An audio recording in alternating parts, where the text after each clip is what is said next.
Rebecca Romney semblait être l'experte en livres rares idéale pour Pawn Stars, calme, brillante et digne de la confiance de Rick Harrison lui-même. Mais en 2014, tout a changé. Un livre volé d'une valeur de 40 $ a fait surface dans l'émission. Le FBI est intervenu et Rebecca s'est soudain retrouvée interrogée sur la façon dont des trésors volés s'étaient retrouvés sur une chaîne de télévision nationale. En janvier 2015, elle n'était plus là. Pas d'épisode d'adieu, pas de déclaration, juste un silence. Aujourd'hui, nous découvrons ce qui s'est réellement passé derrière les caméras et pourquoi la vérité est restée cachée si longtemps. L'histoire de Rebecca Romney commence loin des paillettes de Las Vegas ou de l'ombre de manuscrits rares. Elle est née le 6 avril 1985 à Phoenix, en Arizona. À l'époque, rien dans sa vie ne laissait présager des livres vieux de plusieurs siècles ou des collections de plusieurs millions de dollars. En fait, elle a plaisanté un jour en disant que les vieux livres étaient des reliques ennuyeuses pour les vieux hommes. Ah, ses véritables passions sont les langues, la philosophie et les idées. Elle rêvait de devenir philosophe ou traductrice, pas libraire. À 18 ans, elle entre à l'université, convaincue que son avenir est dans le monde universitaire. À 22 ans, elle maîtrise déjà 5 langues et demie, l'anglais, le français, le japonais, le latin, le grec ancien et même le vieil anglais qu'elle apprend seule en étudiant jusqu'à 12 heures par jour. Ses professeurs sont stupéfaits par son talent. Lors d'un examen, elle a traduit un papyrus grec datant de 300 ans avant J.C. et l'a réussi sans problème. Cette même compétence lui permettra plus tard de démasquer des contrefaçons littéraires qui auraient pu coûter des millions aux collectionneurs. Entre 2003 et 2007, elle a étudié la philosophie et les études classiques à l'université Brigham Young. Alors que de nombreux camarades de classe choisissaient des filières plus sûres, Rebecca décodait Platon dans l'original grec et débattait du libre arbitre dans des séminaires de 4 heures. Elle a suivi des cours supplémentaires, a obtenu son diplôme avec mention et a rédigé une thèse comparant des fragments grecs de la République datant du IIe siècle. À l'époque, personne ne se rendait compte que ce mélange inhabituel de philosophie et de langue était en train de faire d'elle une future figure de proue du monde des livres rares. C'est alors que survient le coup de théâtre. En 2007, fraîchement sortie de l'université, Rebecca a postulé à ce qu'elle pensait être un simple poste de gestion chez Bowman Rare Books à Philadelphie. Mais lorsqu'elle s'est présentée à l'entretien, elle a découvert qu'il s'agissait d'un poste de spécialiste en livres rares, un travail qu'elle ne connaissait pas du tout. Elle a failli partir. Au lieu de cela, elle est restée, a admis son manque d'expérience et les a suffisamment impressionnés pour être embauchée sur le champ. Son expertise linguistique lui a permis d'être embauchée. En quelques mois, elle manipule des trésors d'une valeur supérieure à celle de la plupart des maisons, un premier folio de Shakespeare datant de 1623, un feuillet de la Bible de Gutenberg, les premières éditions des Principia Mathematica de Newton.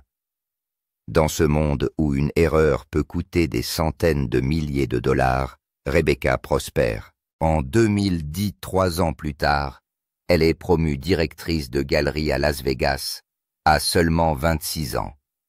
À 29 ans, elle est devenue la plus jeune directrice principale de l'histoire de l'entreprise, supervisant des catalogues des ventes aux enchères et des ventes privées, totalisant plus de 10 millions de dollars par an. Un client a dépensé 300 000 $ pour un seul livre imprimé en 1472. Rebecca ne se contentait pas de vendre des livres, elle découvrait des contrefaçons que d'autres n'avaient pas remarquées. Sa réputation grandit, et ce n'est pas un agent de casting qui l'a découverte.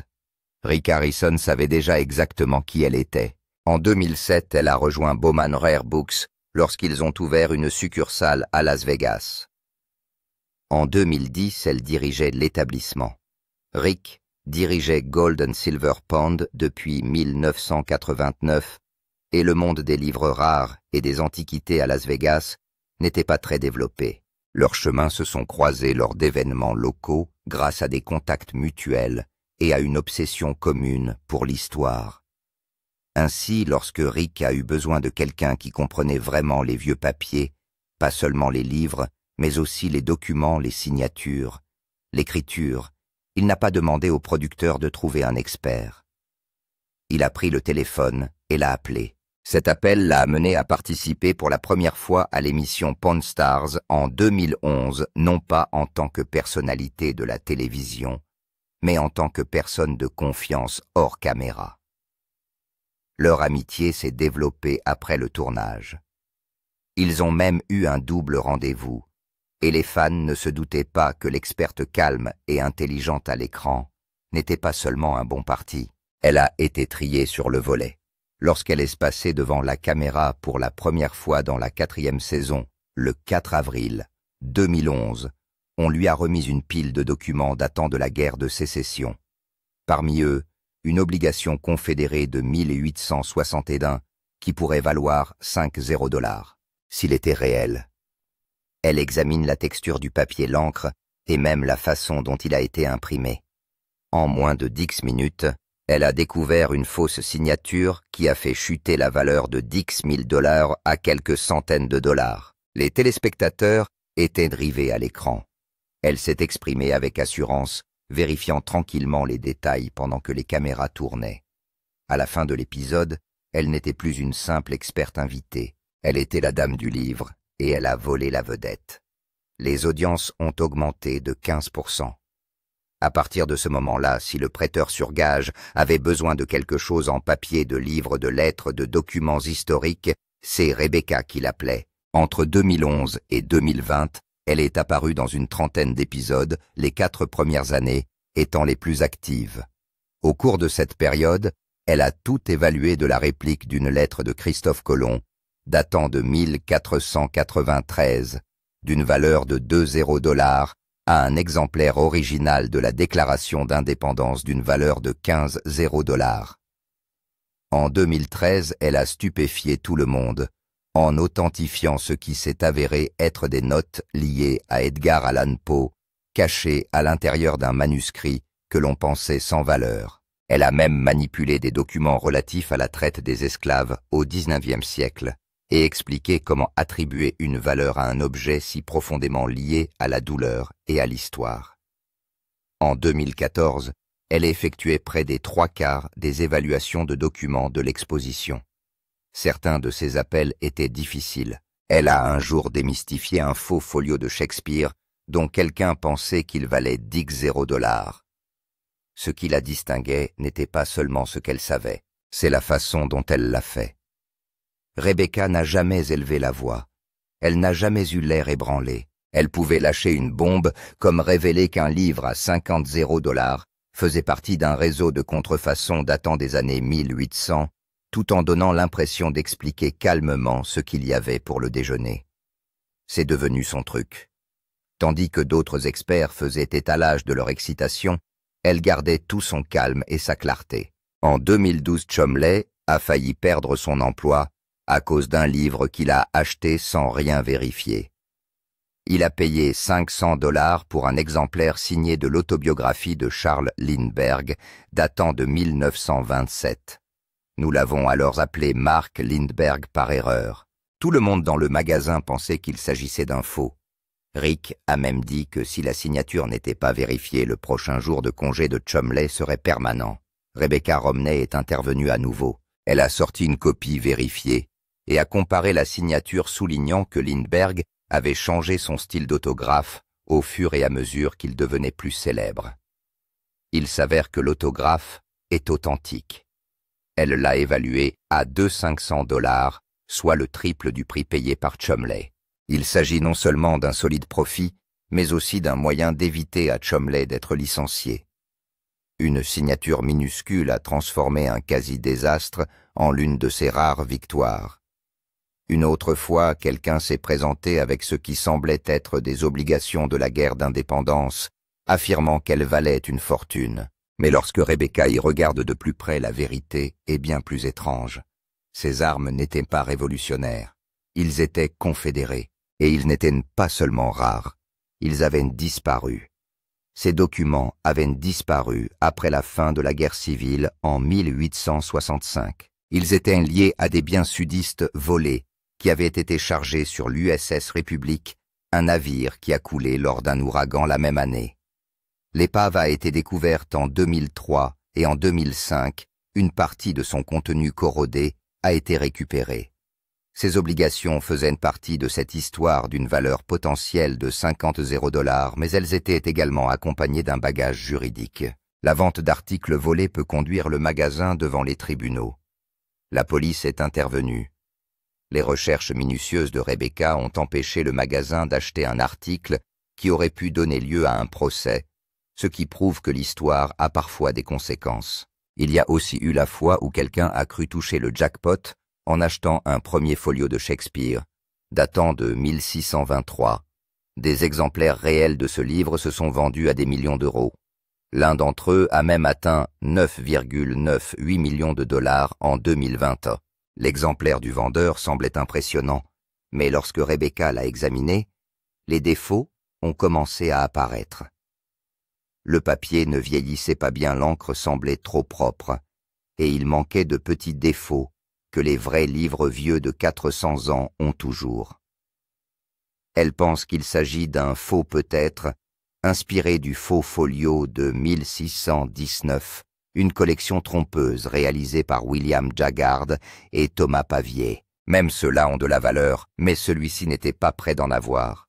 Si Rick l'avait acheté, le magasin aurait pu perdre des milliers de dollars. Ses yeux perçants leur ont évité de commettre l'une des erreurs les plus coûteuses de l'histoire de Pawn Stars, mais parfois les objets sont aussi réels que possible, et tout aussi puissants. C'est ce qui s'est passé lorsque quelqu'un a apporté une première édition de l'origine des espèces de Charles Darwin. Le livre est sorti le 24 novembre 1859 et a été épuisé dès le premier jour. Seuls 250 exemplaires ont été imprimés. Rebecca a jeté un coup d'œil à la reliure en toile verte au diagramme et à la publicité datée de juin 1859, et elle a su que l'ouvrage était authentique. Elle l'a évalué à 75 000 $. L'impact du livre de Darwin ne saurait être surestimé. Il a remodelé la science et la religion pour toujours. Même Copernic et Newton n'avaient pas provoqué un tel choc. Certains exemplaires, en particulier ceux qui contiennent les notes personnelles de Darwin, se sont vendus à plus de 500 000 $. Les éditions ultérieures sont loin d'avoir la même valeur. Par exemple, l'édition de 1862, dans laquelle Darwin a retiré son étrange histoire d'ours à baleine, ne vaut qu'environ 9 500 $. Mais cette première impression a tout changé, et celle-ci qui se trouve dans la boutique est le genre de trouvaille dont rêvent la plupart des collectionneurs. Entre 2011 et 2015, elle est devenue la favorite des fans, notamment après avoir évalué une première édition de Frankenstein dans un épisode qui a enflammé les forums en ligne. Ce livre valait 20 $, tout comme la réaction qu'il a suscitée. Les gens ont commencé à la surnommer « celle qui murmure à l'oreille des lecteurs », et elle a rapidement gagné des dizaines de milliers d'adeptes. Les téléspectateurs ont supplié les producteurs de lui accorder plus de temps à l'écran. Certains ont même demandé un spin-off, mais tout n'était pas parfait en coulisses. En 2014, un épisode de Pawn Stars a été diffusé et a discrètement déclenché l'une des rumeurs les plus étranges et les plus troublantes de la série. Un homme est entré dans le magasin de prêt sur gage d'or et d'argent, affirmant posséder une édition rare du Livre de Mormon datant de 1841. Rebecca Romney, l'experte en livres rares de l'émission, l'a examiné attentivement et a estimé sa valeur à 40 000 $, mais le vendeur en voulait 100 000 $. Après quelques échanges, Rick Harrison a réussi à l'acheter pour seulement 24 000 $. À première vue, il s'agissait d'une autre bonne affaire pour le magasin, mais les choses ont commencé à s'envenimer. Des rumeurs ont circulé selon lesquelles le livre aurait été volé à la bibliothèque Marriott de l'Université de l'Utah. Peu de temps après la diffusion de l'épisode, des agents fédéraux seraient intervenus. Selon ces rumeurs, le FBI aurait saisi le livre et laissé le prêteur sur gage, sans rien. Il n'y a jamais eu de déclaration officielle, et aucune accusation n'a été rendue publique. Mais l'histoire a pris de l'ampleur grâce à des fils de discussion sur Reddit et des vidéos sur YouTube. Fin 2014 à peu près, au moment où le FBI est censé être intervenu, Rebecca Romney aurait été interrogée par des agents fédéraux.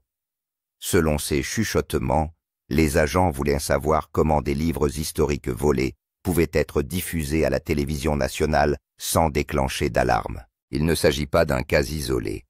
En 2015, le FBI avait déjà restitué des livres volés à la Bibliothèque nationale de Suède. Auparavant, en 2005 et 2006, ils avaient arrêté Forbes Smiley, qui avait volé des cartes rares d'une valeur de plusieurs millions de dollars. Madame Romney n'a jamais été accusée d'avoir commis des actes répréhensibles, mais certains pensent que l'interrogatoire l'a profondément affectée. Elle s'était fait connaître en évaluant avec assurance des livres valant des milliers d'euros. Aujourd'hui, son jugement est assombri. Le 10 janvier 2015. Rebecca Romney est apparue dans ce qui allait être son dernier épisode de Pawn Stars, où elle a évalué un livre de pirates datant de 1734. Elle a dit qu'il valait $1000, mais Rick, comme toujours, a négocié le prix à $400. C'est ainsi qu'elle a disparu.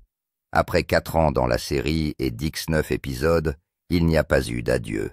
La chaîne Histoire n'a pas expliqué son absence. Les questions fusent sur les forums. Certains pensent même qu'elle a quitté l'émission à la suite d'une tragédie personnelle. D'autres soulignent les critiques croissantes dont l'émission fait l'objet. Accusations d'évaluation truquée de mise en scène et de conflits en coulisses. Mais les fans ont remarqué quelque chose d'étrange. Même si elle a disparu de l'émission, Rebecca Romney n'a jamais supprimé Pawn Stars de son LinkedIn. Aujourd'hui encore, elle se présente comme leur experte en livres rares de 2011 à aujourd'hui. Certains pensent qu'il s'agit simplement de marketing. D'autres pensent que cela fait partie d'un accord de non-divulgation. Quoi qu'il en soit, cela lui permet de rester liée à une émission dans laquelle elle n'est pas apparue régulièrement depuis des années. En 2016, elle a déménagé à Philadelphie. Officiellement, c'était pour une promotion. Elle quitte la Las Vegas Gallery et devient directrice principale de Bowman Rare Books, où elle s'occupe des acquisitions et des catalogues de la bibliothèque. Elle a ensuite travaillé à Brooklyn et s'est finalement installée à Washington, D.C., où elle a cofondé une nouvelle société de livres rares. Il y avait donc une explication parfaitement raisonnable à son départ. Mais le moment choisi n'a pas manqué de susciter des interrogations. Pourquoi ce déménagement intervient-il quelques mois seulement après le scandale du livre de Mormon? S'agissait-il simplement d'une évolution de carrière, ou y avait-il autre chose derrière les portes closes? En 2022, les fans ont eu un bref aperçu d'elle.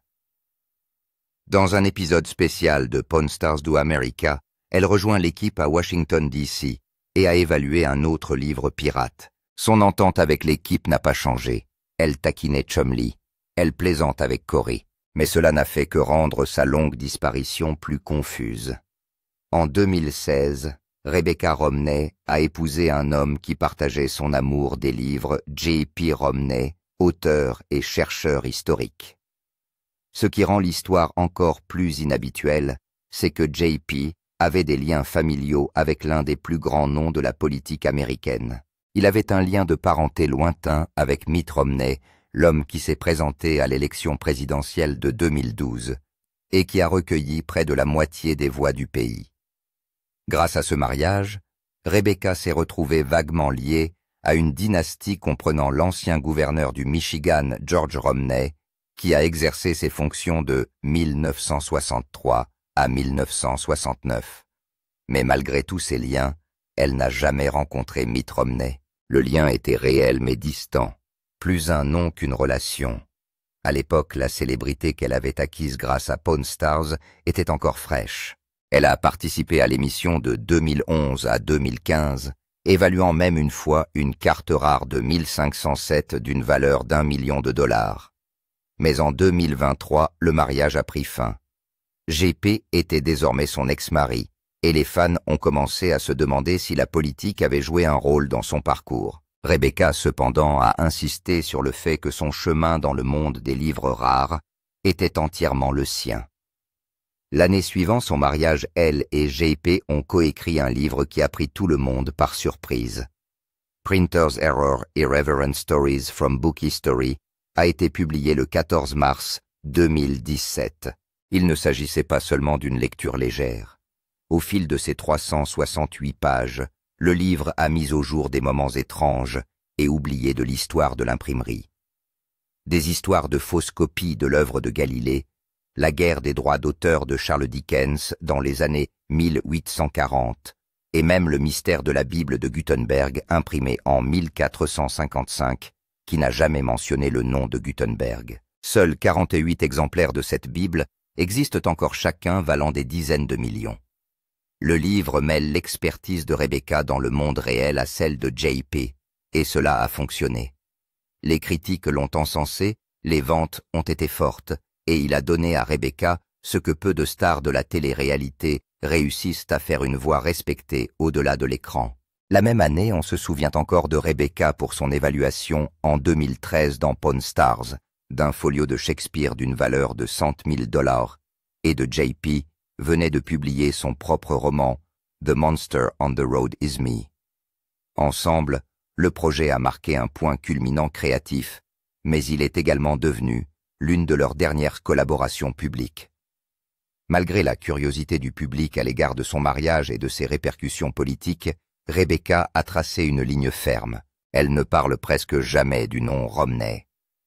Lors d'une interview en 2023, elle a déclaré sans ambages qu'elle n'avait jamais rencontré Mitt. La distance, tant personnelle que professionnelle, est on ne peut plus claire. Elle a 2 enfants dont ni le nom ni l'âge ne sont connus. Et bien qu'elle garde le nom de Romney, à titre professionnel, les fans ont remarqué le peu de choses qu'elle est prête à dire. Lors d'une séance de questions-réponses avec des fans, elle a balayé les questions sur la célébrité et les relations. La seule fois où sa vie privée a été mise en lumière, c'est lors de la sortie de Printer's Error, et encore il s'agissait de son travail, pas de son mariage. Elle a ensuite édité une anthologie de science-fiction intitulée Projection en 2020 et a veillé à ce que les projecteurs restent braqués sur les histoires et non sur elle. Certains pensent que ce silence est un moyen d'éviter tout bagage politique, surtout dans un monde où les livres rares peuvent la mettre en contact avec des collectionneurs de tous horizons. Rebecca Romney n'a pas seulement quitté la télé-réalité, elle l'a quitté avec un projet. En 2019, après des années passées dans Pawn Stars, elle a cofondé une entreprise de livres rares appelée Type Punch Matrix à Silver Spring dans le Maryland. Il ne s'agissait pas seulement d'un joli magasin d'antiquités niché dans un coin, c'était une déclaration. Avec son partenaire Brian Cassidy, elle a créé une entreprise qui a brisé tous les schémas du monde de l'Antiquité.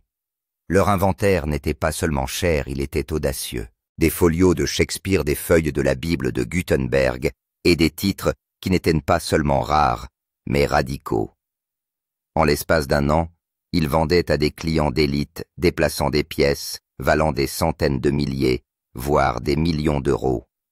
Dans un secteur essentiellement dirigé par des hommes d'âge mûr, Rebecca s'est distinguée par sa vivacité d'esprit, sa capacité à s'exprimer et son intransigeance à l'égard des règles. Mais sa rébellion a commencé avant cela.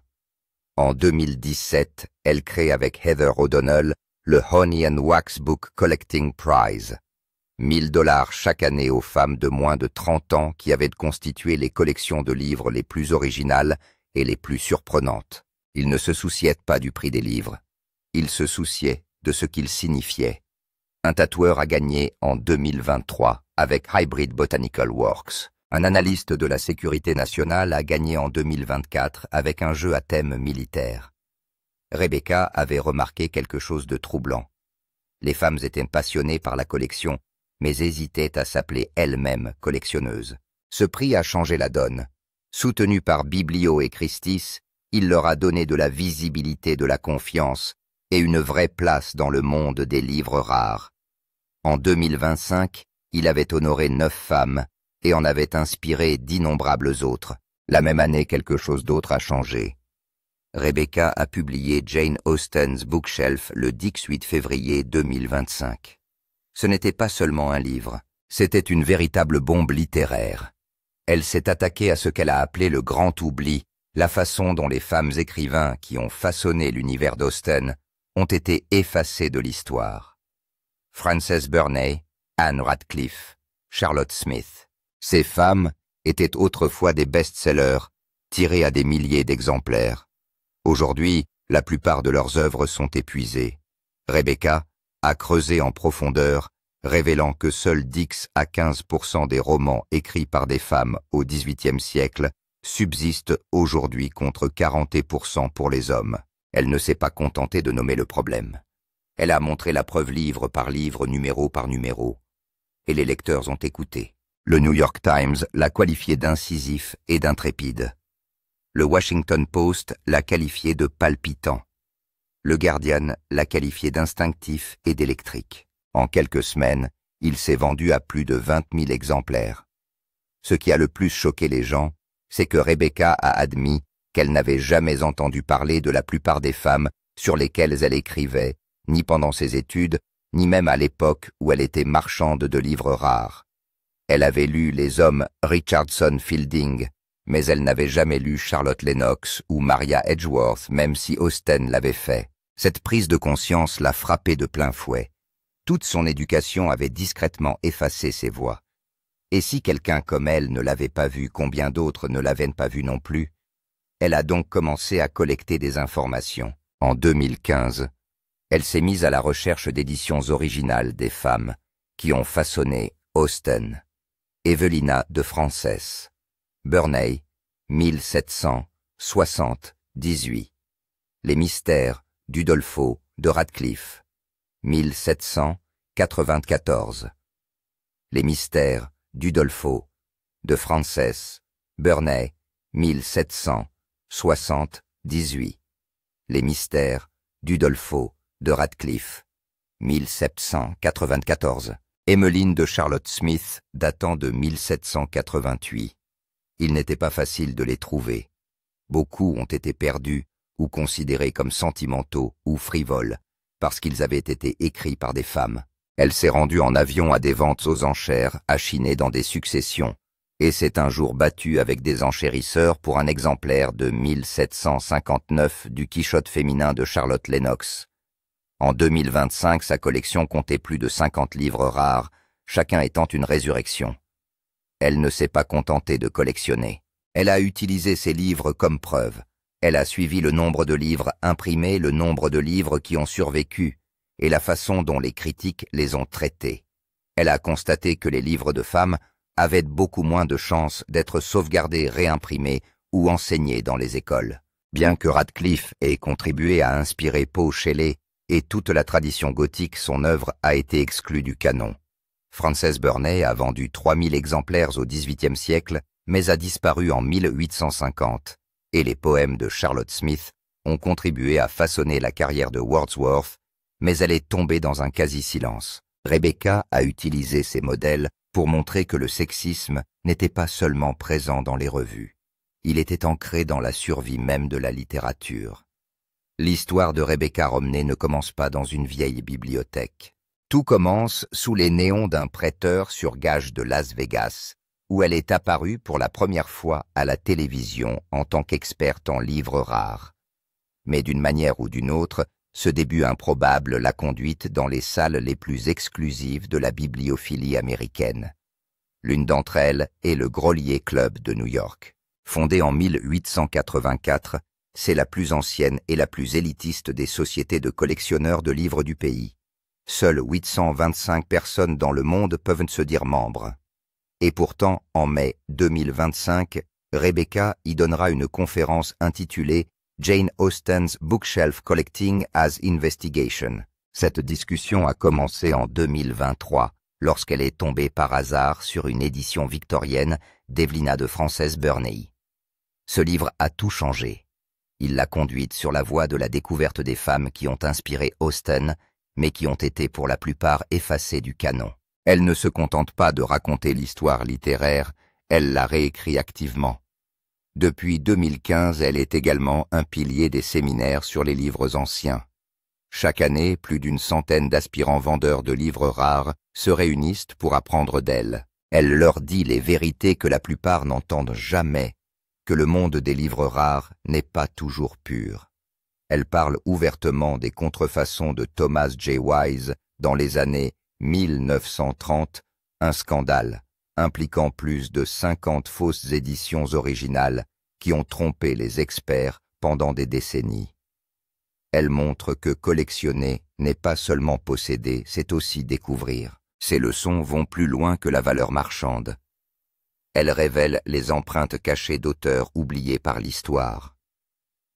L'un de ces auteurs est Burney, dont le roman de 1778 s'est vendu à 500 exemplaires lors de son premier tirage et a contribué à jeter les bases de fierté et préjugés. C'est grâce au travail de Rebecca que les gens commencent à s'en rendre compte. Elle change également la façon dont les livres rares sont authentifiés. En 2019, elle a cofondé Type Punch Matrix, mais il ne s'agissait pas d'une simple entreprise de livres. En 2023, elle utilisait l'IA et la blockchain pour authentifier la provenance avec un cas test impliquant un manuscrit de Sylvia Plath d'une valeur de 50 000 $. Le logiciel a pu retracer la propriété jusqu'en 1956. Ce bond en avant n'était pas accidentel. Il est né des fraudes exposées dans son livre de 2017 Printer's Error, qui plongeait dans l'histoire des faux livres comme les fausses Bibles de Gutenberg des années 1840. En 2022, elle travaillait avec des entreprises technologiques pour créer des outils dont la plupart des collectionneurs ne pouvaient que rêver. Il s'agit notamment de scanners à encre spectrale capables de détecter les faux avec une précision de 95%, ce que même l'œil humain ne verrait pas. En 2024, l'un de ces outils a permis de découvrir une fausse lettre de Christophe Colomb datant de 1493. Elle les a introduits dans ses séminaires. Plus de 200 négociants ont appris à les utiliser au cours de la seule année écoulée. Des techniques autrefois confinées au Smithsonian étaient soudain à la portée de tous. Elle a même commencé à travailler sur des simulations de RV qui permettent aux gens de manipuler des livres rares sous forme numérique sans jamais toucher l'objet réel. Il ne s'agit pas seulement de préservation, mais aussi de transformation. Mais son ambition ne s'arrête pas là. D'ici 2025, elle envisage d'étendre Type Punch Matrix au conseil en muséologie. D'une modeste start-up de 100 000 $ en 2019, l'entreprise a maintenant évalué plus de 1000 objets rares d'une valeur de plus de 10 millions de $, dont un manuscrit du XVIe siècle présenté à la foire du livre de Boston en 2023. En 2022, elle a aidé la bibliothèque Lilly à acquérir 2000 romans d'amour pour 250 000 $ en 16 heures, seulement un record dans le domaine. Il ne s'agit pas seulement d'une victoire commerciale, mais d'une déclaration. Ses activités de consultante se concentrent désormais sur l'introduction de voix négligées dans les collections institutionnelles. En 2024, elle a participé à l'organisation d'une exposition sur les écrivains noirs du XVIIIe siècle. Son équipe à Silver Spring, dans le Maryland, compte aujourd'hui 10 personnes. Si son modèle de conseil réussit, il pourrait rapporter 2 millions de $ par an rien qu'avec les partenariats avec les musées.